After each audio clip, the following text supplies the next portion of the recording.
비아 돌로로사. 무슨 말이죠? 비아 돌로로사. 슬픔의 길, 탄식의 길이라는 뜻의 주님의 골고다의 길, 주님이 자기 십자가를 지시고 그 골고다를 이렇게 오르신 그 길을 비아 돌로로사라고 합니다. 아닌 게 아니라 지금 주님이 그 탄식의 길, 슬픔의 길인 비아 돌로로사를 오르고 계신데 그 뒤에 수많은 구경꾼들이 따라갔고 또 평소에 주님을 가까이서 섬기던 여인들도 가슴을 치며 슬피 울며 주님의 뒤를 따랐습니다. 그런데 28절을 보면 십자가를 등에 지고 힘겹게 그 비아 돌로로사를 오르시던 주님이 여인들을 돌아보시며 뭐라고 하셨다고요? 딸들아, 예루살렘의 딸들아, 나를 위해 울지 말고 너희와 너희 자녀들을 위해 울라.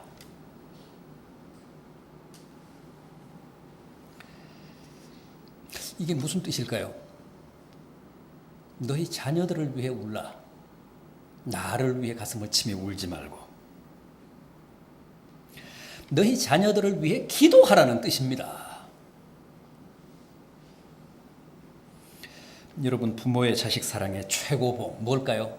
당연히 기도입니다. 기도 없는 사랑은 진정한 사랑이 아닙니다. 어떻게 자식을 사랑한다고 하면서 자식을 위해 기도하지 않을 수 있습니까? 주님도 모르고 기독교도 몰랐던 우리의 선조들도 새벽마다 기도했잖아요. 새벽마다 목욕 재개하고 정한수 떠놓고 천지신명께 기도했잖아요.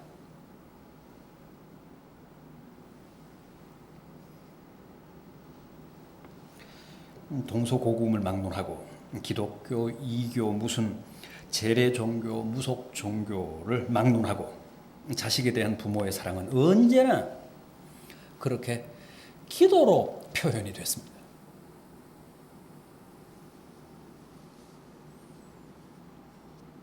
따라서 세상에서 가장 불행한 자식은 부모의 기도 없이 자란 아이들입니다. 자녀들을 진심으로 사랑하십니까? 자녀들을 위해 더 많이 기도하십시오.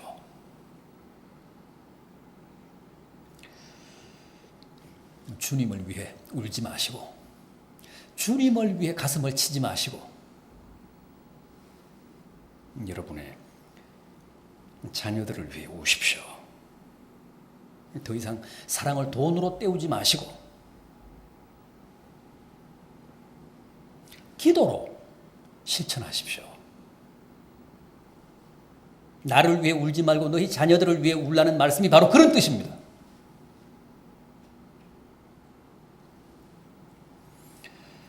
어거스틴 주 354년 생입니다.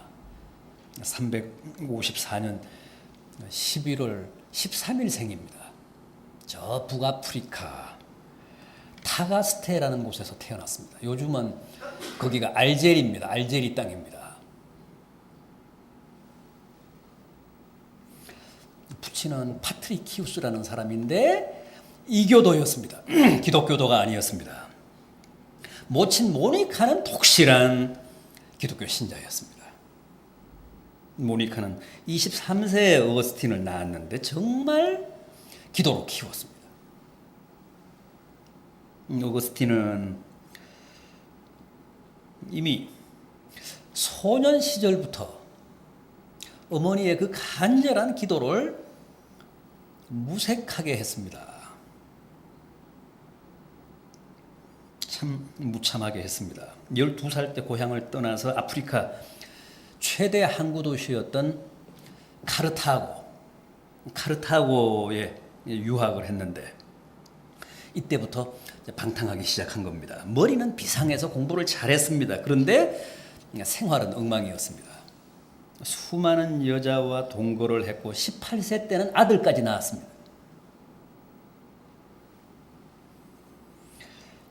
그런데 어머니 종교인 기독교를 버리고 이교인 만이교에 빠졌습니다. 어머니 모니카의 상심이 얼마나 컸겠습니까? 이때 고향 타가스테의 교회 나가서 어머니 모니카가 날마다 울며 기도했습니다. 그 교회 감독이, 그 교회 목회자가 너무 안쓰럽게 보일 만큼 모니카가 그렇게 아들 어거스틴을 위해 날마다 눈물로 그렇게 기도를 했습니다. 어느 날 그 감독이, 그 교회 목회자가 모니카를 불러서 눈물로 키운 자식은 절대 망하는 법이 없습니다. 실망하지 마시고 계속 기도하십시오. 그렇게 이제 격려를 하고 위로를 했는데, 이제 그 말이 모니카에게 무한한 위로가 됐습니다. 큰 힘이 됐습니다. 눈물로 키운 자식은 망하지 않는다. 이때부터 이 말이 모니카의 평생 좌우명이 되잖아요.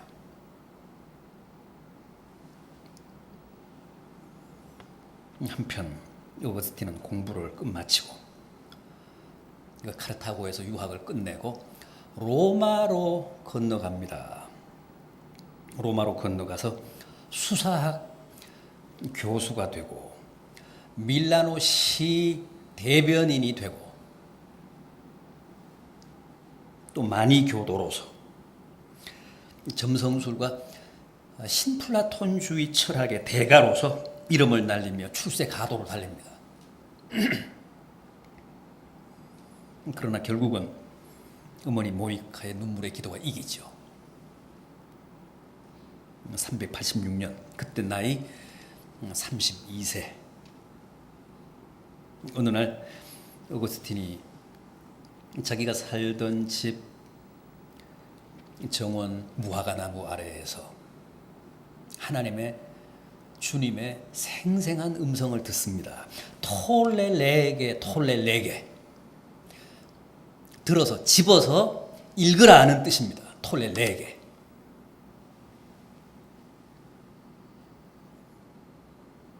당시 그런 한거할 수 없는 강력한 힘에 압도돼서 그 음성을 듣고 깊숙이 던져놓았던 성경을 찾아 급하게 펴서 읽었는데 거기가 어디라고요?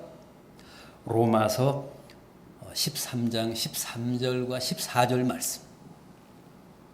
낮에와 같이 단정히 행하고 방탕과 술 취하지 말며 음란과 호색하지 말며 쟁투와 시기하지 말고 오직 주 예수 그리스도로 옷 입고 정욕을 위하여 육신의 일을 도모하지 말라. 펴서 읽으라 그래서 펴서 읽었더니 딱 이제 그 말씀에 부딪힌 겁니다. 로마서 13장 13절과 14절 말씀. 어거스틴은 정말 전기에 감전된 듯이 완전히 이 말씀에 사로잡혀서 꼬꾸라졌습니다. 식음을 전폐하고 무려 사흘 동안 울며 회개한 후에 새 사람으로 거듭났습니다. 탄자 어거스틴이 성자 어거스틴으로 새롭게 태어난 겁니다. 어거스틴은 2000년 교회사에서 바울 이후 가장 위대한 사상가입니다. 도덕적으로도 윤리적으로도 그분은 성자잖아요. 성 어거스틴, 성자 어거스틴. 지금 우리 기독교의 신학, 기독교의 교리는 이제 정통 그 사상은 바로 바울, 어거스틴 이렇게 이어집니다. 지금 요즘 20세기, 21세기 신학자들도 다 어거스틴 신학에 대한 재조명이고 재해석입니다. 기본적인 틀은 어거스틴이 만들었습니다.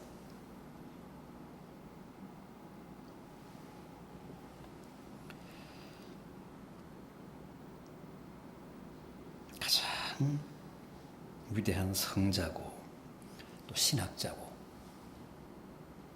목회자였던 어거스틴.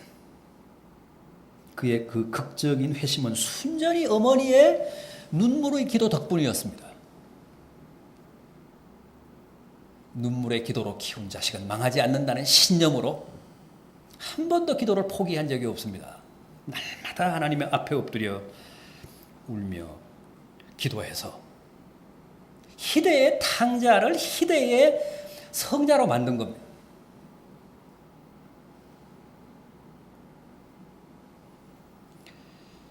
자기는 어머니의 기도 때문에 살았다, 새 사람이 됐다는 사실을 고백록을 위시해서 여러 저작에서 밝히고 있습니다.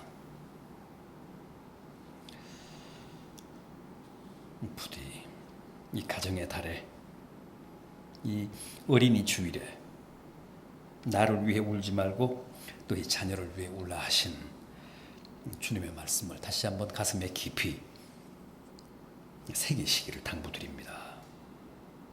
자, 그럼 너희 자녀를 위해 울라는 말씀이 곧 너희 자녀들을 위해 간절히 기도하라는 뜻이라면 구체적으로 자식들을 위해, 자녀들을 위해 무엇을 기도하라고 하신 것일까? 우선 믿음입니다. 우리는 자녀들의 믿음을 위해 기도해야 하며 또 울어야 합니다. 부모가 자녀들을 위해 가장 많이 기도해야 할 과제는 공부나 진학 문제가 아닙니다. 취업이나 무슨 결혼이나 출세를 위한 게 아닙니다. 믿음입니다. 자식들의 믿음을 위해 가장 많이 울어야 합니다. 자식들의 믿음을 위해 가장 많이 기도해야 합니다. 왜 그럴까요? 믿음이 그들의 행복을 결정하기 때문에 그렇습니다. 믿음이 그들의 영원한 운명을 결정하기 때문에 그렇습니다.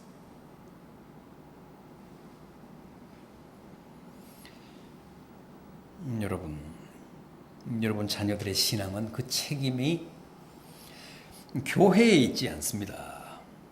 무슨 교회 학교 교사에게 있지 않습니다. 부모에게 있습니다.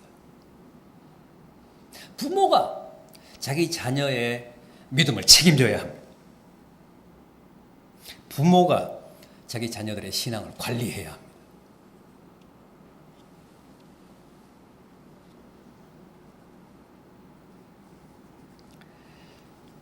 더 많이 자녀들의 신앙에 관심하시고 또 위해서 기도하십시오. 욥을 보십시오. 욥은 큰 잔치를 치르고 나면 언제나 자녀들을 위해 별도로 하나님께 제사를 드렸습니다. 혹 그 축제 때, 그 잔치 때 내 자식들이 하나님 앞에 범죄하지 않았을까 해서 항상 자녀들을 위한 속죄제를 드렸습니다. 그만큼 자녀들의 신앙 관리에 신경을 쓰고 애정을 기울였다는 뜻입니다. 반면에 엘리 제사장 보십시오. 두 아들 홈리와 비느하스를 어떻게 키웠습니까? 어떻게 관리했습니까? 그들이 하나님께 바칠 제물을 중간에서 가로채고 성전에서 일하는 여인들을 범하고 하여간 천하의 못된 짓을 다 저질렀는데도 책망하거나 징계하지 않았습니다. 그대로 방치했습니다. 그 결과 어떻게 됐습니까? 두 아들이 전쟁에 나가서 죽고 엘리 제사장도 그 두 아들의 전사 소식을 듣고 놀라서 의자에 앉은 채로 뒤로 넘어져 죽었습니다.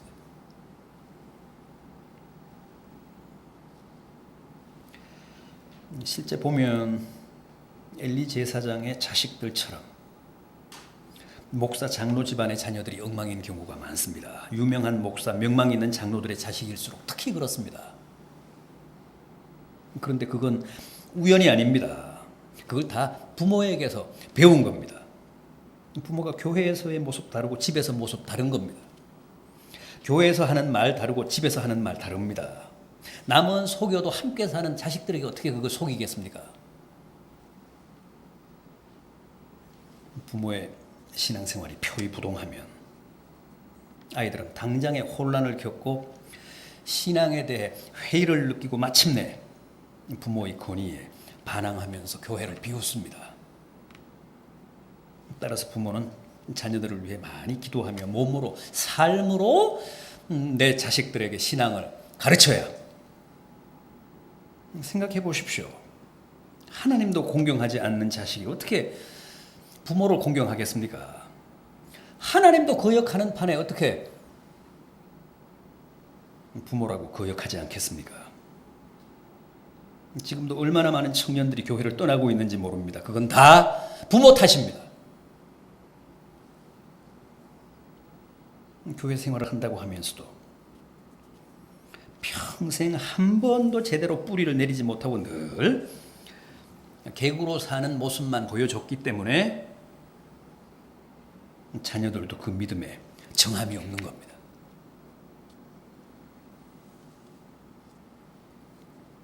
수잔나라는 영국의 한 여인은 자식이 19남매였습니다. 그런데 그 19남매 19명의 자녀를 철저하게 믿음으로 키웠습니다. 가난한 살림에 집이 좁아 터져서 어디 별도로 기도할 수 있는 공간이 있어야 되죠. 있어야 기도를 하죠. 그래서 그냥 그 식탁에 앉아서 앞치마만 뒤집어 쓰고 기도한 겁니다. 다 고만고만한 아이들이 온 집안을 난장판으로 만들며 놀다가도 엄마가 앞치마만 뒤집어 쓰면 자기들을 위해 기도하는 줄 알고 조용하거나 아니면 다 밖에 나가 놀았습니다. 결국 그녀는 기도 하나로 그 19 자녀들을 다 한 시대 영국 사회를 이끌어간 정말 훌륭한 인물, 위대한 지도자로 키워냈습니다. 지금 우리가 부르고 있는 수많은 찬송가를 만든 찰스 웨슬레, 옥스포드 대학을 중심으로 신앙운동의 새바람을 일으켜서 감리교를 창시한 요한 웨슬레, 다 그 수잔나의 자식들입니다.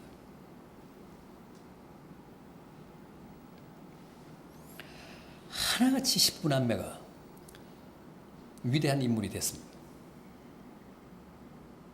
여러분, 이제는 주님을 위해서가 아니라 여러분 자녀들을 위해 우십시오. 부디 자녀들의 믿음에 더 많은 책임과 관심을 가지고 더욱 기도하는 부모들이 되시기를 당부드립니다.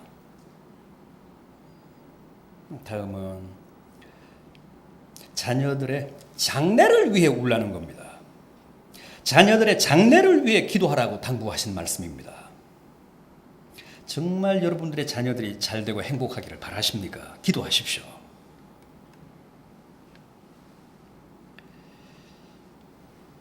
자녀들의 장래, 자녀들의 미래를 위해 기도하십시오. 자녀들의 입시를 위해서, 자녀들의 취업을 위해서, 결혼을 위해서, 성공적인 사회생활을 위해서 주님께 눈물을 바치십시오. 그러면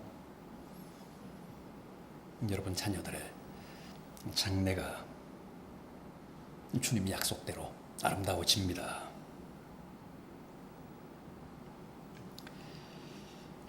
주기철 목사님 아시죠?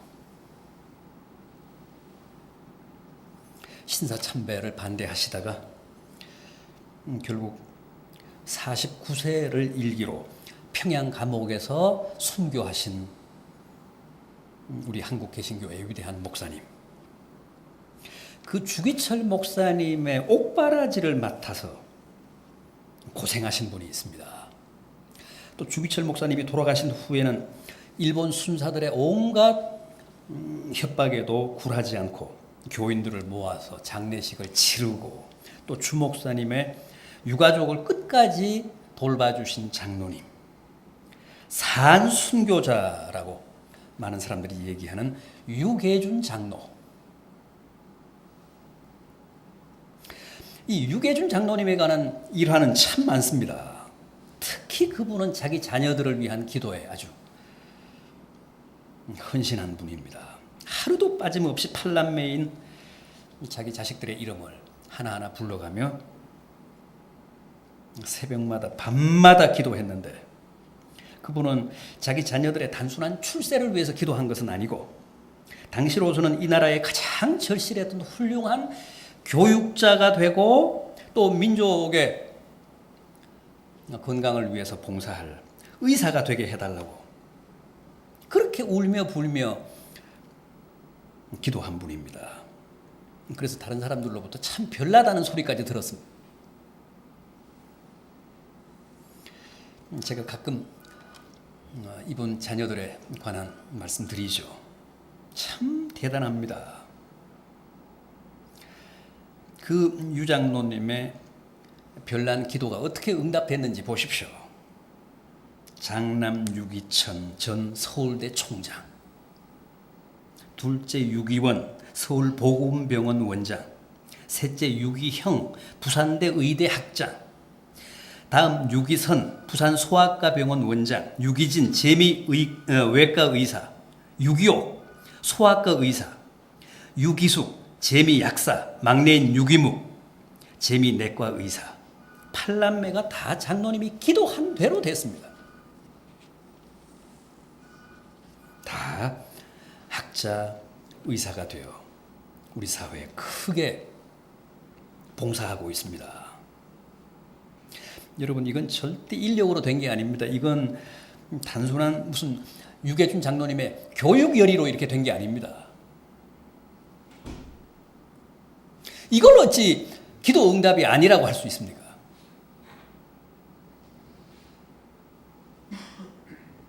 솔직히 지금은 우리 부모가 자식의 장래를 위해 할 수 있는 것, 기도 외에는 아무것도 없습니다.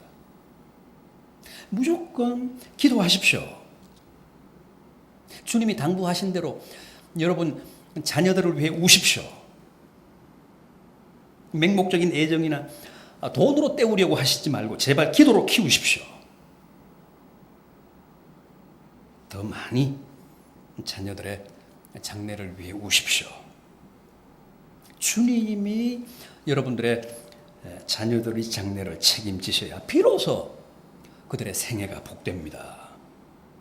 꼭 여러분들의 그 자녀들의 장래를 주님이 주장하시고 축복해 주시도록 기도하시고 더 많이 우시는 책임적인 부모가 되시기를 진심으로 기원합니다.